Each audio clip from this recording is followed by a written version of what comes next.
तो जैसा कि अभी तक हमने देखा था कि रियो एक बीच पे जाता है जहाँ पर उसे एक टूटी फूटी शिप मिलती है एंड उसके साथ भाई बहुत सारे इंसान होते हैं, बट उनमें से सिर्फ एक ही जिंदा था। एंड जब हम लोग देखते हैं रियो उसे अपने घर ले आता है, बट वो सोच रहा होता है कैसे एक बहुत बड़े ऑक्टोपस ने उनकी शिप को डुबा दिया था। एंड उसके बाद उसकी आंखें खुलती हैं एंड हमें पता लगता है उस बंदे का नाम है एबल। एबल अभी के टाइम पे राहत की सांस नहीं ले सकता था, जिसकी वजह से वो बाहर जाता है एंड पीछे से ही रियो आ जाता है। रियो उससे पूछता है कि तुम ठीक हो और तुम्हें खाना खुना चाहिए तो मैं तुम्हें दे सकता हूँ, यहाँ पर बहुत सारे बगीचे हैं। भाई वो लिटरली में शौक में हो जाता है कि यहाँ पर मैं चल क्या रहा है भाई। एंड उसके बाद वो रियो से पूछते कि तुम ऐसे मोगली क्यों बन रहे हो।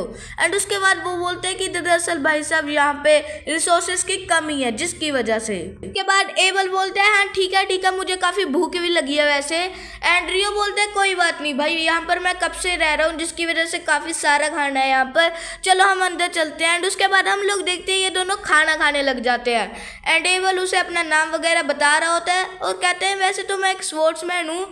एंड उसके बाद वो रियो से पूछते तुम यहाँ क्यों रह रहे हो। रियो बोलता है भाई मुझे ना यहाँ पर रीइंकार्नेशन मिला है एंड सिर्फ इतना ही नहीं मुझे एक वाटर मैजिक भी मिला है। एंड भाई साहब रियो भी शौक हो जाते हैं क्योंकि बहुत कम बंदों के पास ये ना मैजिक। जिसके बाद भाई साहब रियो उसे अपना वाटर मैजिक शो कर रहा होता है एंड हमें पता लगता है कि एबल के पास कोई भी मैजिक नहीं होता, बट स्टिल वो अपने कॉम्बैट और अपनी स्पोर्ट्समैन स्किल्स से काफ़ी ज़्यादा पावरफुल होता है। जिसके बाद भाई साहब वो लोग दोनों जाने लग जाते हैं एंड वो दोनों अभी और भी ज़्यादा इंसानों की सर्च में घूम रहे होते हैं।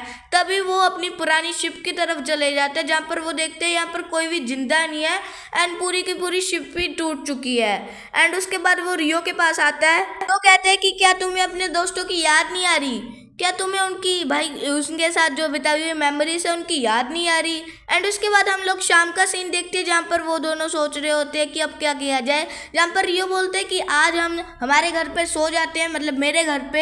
एंड उसके बाद हम दोनों जाएंगे और भी ज़्यादा इंसानों की तलाश में जाएंगे। बट रियो यहाँ से अपना कोई इंपॉर्टेंट काम बोल के निकल पड़ता है एंड वो हेडलेस नाइट के पास आ जाता है जहाँ पर भाई साहब वो उसे आखिरी बार मिलने आया था। एंड हम लोग देखते हैं वो हेडलेस नाइट को थैंक यू बोल रहे होते हैं जो भी अभी तक उसने उसकी हेल्प की है।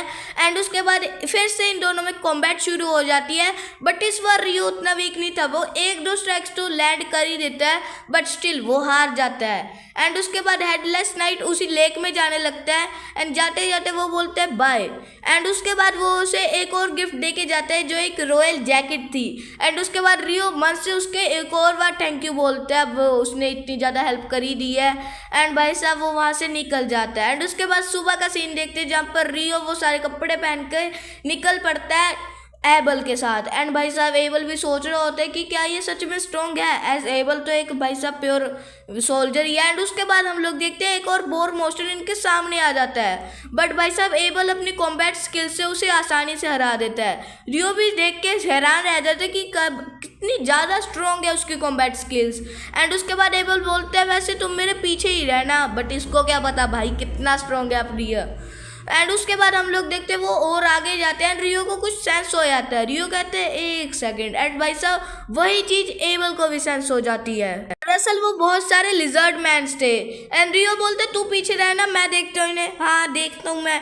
एंड भाई उसके बाद 1 मिनट में हमारे भाई रियो ने बहुत सारे लिजर्ड मैन्स को पेल दिया। एंड भाई साहब एबल ये चीज़ देख के शौक है कि भाई साहब जब उसके दोस्त ही एक टाइम पे एक स्पेल यूज़ कर सकते थे तो ये बंदा तो एक टाइम पे इतने सारे स्पीयर्स यूज़ करते था, इतने सारे स्पेल्स यूज़ कर रहे हैं, आखिर में कैसे भाई। एंड उसके बाद भाई साहब वो रियो बहाने लगाने लगते हैं ये तो बस कुछ नहीं, वो बस मेरी आइस में जो वाटर मैजिक वाले होते हैं वो ऐसा कर सकते हैं। जिसके बाद एबल भी भाई साहब ज़्यादा कुछ ध्यान ना देते हुए वो दोनों आगे बढ़ जाते हैं। पर एबल उससे बोल रहा होता है कि यहाँ पर 3 मेजर किंगडम्स है, बट क्योंकि रियो को इनके बारे में कुछ पता नहीं होता, रियो इन बातों को टालने की कोशिश कर रहा होता है। बट भाई साहब एबल ऐसी ही बातें कर रहा होता है जिसकी वजह से रियो उससे पकड़ जाता है। एंड उसके बाद वो ऐसी ही बातें करते करते एक जगह पर पहुँचते हैं जहाँ पर आसपास बहुत सारे छोटे छोटे ना पत्थर पड़े होते हैं एंड वो मूव कर रहे होते हैं। जिसके बाद एबल बोलता है मुझे पता है ये रॉक गोलम्स है। एंड वो पूरी तेज़ी से भाग के जाता है एंड उनके ऊपर अटैक कर देता है, बट उसके अटैक का ज़्यादा कोई फर्क नहीं पड़ता। वो लोग लिटरली में पत्थर हो के रीजनरेट कर रहे हैं। भाई क्या हो रहा है इस एनीमे में। एंड उसके बाद भाई रियो बोलता है मैं करके देखूँ कुछ। एबल बोलता है बैठा रहे भाई, पानी से उनको कोई फर्क नहीं पड़ेगा। बट हमारा रियो इतने बड़े बड़े आइस क्यूब बनाता है भाई, वो उनके नीचे दफन हो जाते हैं। भाई एबल देख के हैरान रह जाता है कि क्या बनता है रियो। रियो बोलता है हो गया काम, चलो आगे चले। एंड भाई एबल बोलता है इतना स्ट्रॉन्ग तू कैसे हुआ मुझे बता भाई। एंड उनके नीचे ही एक पत्थर पड़ा होता है जिसके ऊपर सोना सा होता है। एंड भाई साहब एबल बोलता है ले चले, अच्छे दाम में बेचेंगे। रियो बोलता है अबे हट, मुझे पैसों का कोई लालच नहीं है। हाँ वो बात अलग है कि मेरी तिजोरी में 2 करोड़ रुपया पड़ा है। एंड उसके बाद भाई ऐसी वो लोग बातें करते करते सोच रहे होते हैं क्यों नहीं इन सब रॉक कॉलम्स के रॉक को उठाया जाए। बट उसके बाद वो लोग फिर से आगे बढ़ जाते हैं एंड वहाँ पर उन्हें बहुत बड़ा ही मॉन्स्टर दिख जाता है। उसके बाद एबल बोलते हैं ये शायद हम पर हमला नहीं करेगा। एंड रियो भी इस चीज़ को सेंस कर लेता है। एंड हम लोग देखते हैं वो अपनी मुंह से ही बहुत सारे अटैक कर रहे होते हैं। दरअसल उसके ऊपर काफ़ी सारे डीमंस ने ना, फ्लाइंग डीमंस ने जो बर्ड की तरह होते हैं, उन्होंने हमला कर दिया था। एंड उसकी नींद डिस्टर्ब हो रही थी जिसकी वजह से वो उठा है एंड एक ही बारी में उन सारे मॉन्स्टरों को पेल के रख देता। भाई ये बहुत स्ट्रॉन्ग मॉन्स्टर्स हैं।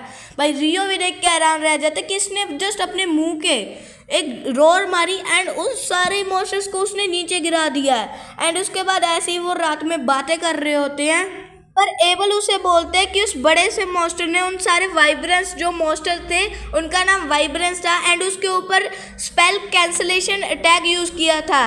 एंड ऐसे अटैक्स यहाँ पर ज़्यादातर डंजन में होते हैं। एंड रियो बोलते हैं यहाँ पर डंजन्स भी हैं, आखिर में तुझे मुझे पहले बताना चाहिए थे ना भाई। एबल बोलते हैं वो हाँ सॉरी। एंड उसके बाद सुबह होती है, दोनों फिर से निकल जाते हैं अपनी जर्नी पे ऊपर। एंड भाई साहब एबल उसे बोल रहा होता है ध्यान रखिए ध्यान। भाई इसको अभी भी अकल नहीं आई है कि रियो इससे कितना पावरफुल है। एबल उसे बोलता है वैसे तो वो सारे मॉन्स्टर काफ़ी पावरफुल थे बट शायद मैं उन्हें हरा सकता हूँ। एंड उसके बाद रियो उसे ड्रैगन को याद करने लग जाता है, बट वो सोचते हैं कि शायद एबल को बताना ये सेट नहीं रहेगा ना।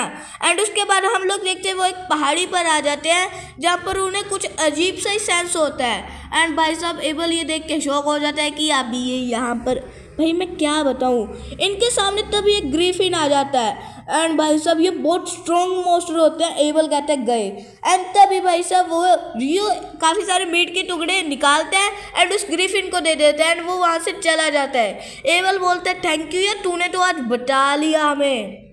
एंड उसके बाद वो बोलते हैं कि आज तक पिछले 1000 सालों में किसी ने भी एक ग्रिफिन और वाइब्रेंस दोनों को मारा नहीं है। शायद ये बड़ी बड़ी जो पहाड़ है ना ये इनकी रक्षा करते हैं, वरना तो हंटर्स इन्हें ऐसे ही मार देते भाई। उसके बाद वो बोलते हैं तूने बचा लिया यार, तुझे पता नहीं है ग्रिफिन्स और वाइब्रेंस कितने पावरफुल होते हैं। एंड उसके बाद वो लोग आगे जाके देखते हैं कि काफ़ी सारे वाइब्रेंस होते हैं वहाँ पर। रियो बोलता है एक सेकेंड हमें तो एक्सपीरियंस ही नहीं है। एबल बोलते हैं जिसकी वजह से चुपचाप फूड लेते हैं हम लोग। बट रियो बोलते हैं अबे जब फाइट ही नहीं करेंगे तो एक्सपीरियंस कहाँ से आएगा। एंड उठ के उनके सामने चला जाता है। क्या बंदा है ये। एंड स्टिल उसने उन सब के जो मतलब कि पंख होते हैं उसको डैमेज कर दिया होता है एंड उसको नलीफाई कर दिया होता है। एंड उसके बाद एबल अपनी कॉम्बैट स्किल से उन्हें मार देता है। वहाँ पर 2 और वाइब्रेंस आ जाते हैं बट रियो उन्हें भी मार देता है। भाई साहब यार ये वाटर मैजिक से पहले इसने आइस मैजिक बनाया और अब क्या क्या कर रहा है भाई ये आइस मैजिक से। Bro Rio is too powerful. And guys यही तक थी हमारी वीडियो। अबे रुक कहाँ जा रहा है, आउटरो सुन के जा, बहुत इंपॉर्टेंट है। तो गाइस पार्ट 2 खत्म होता है इसी के साथ। अगर आपको किसी भी और एनीमे के साथ और इसका पार्ट 3 देखना है तो कमेंट कर देना, मैं तुरंत ही ला दूंगा।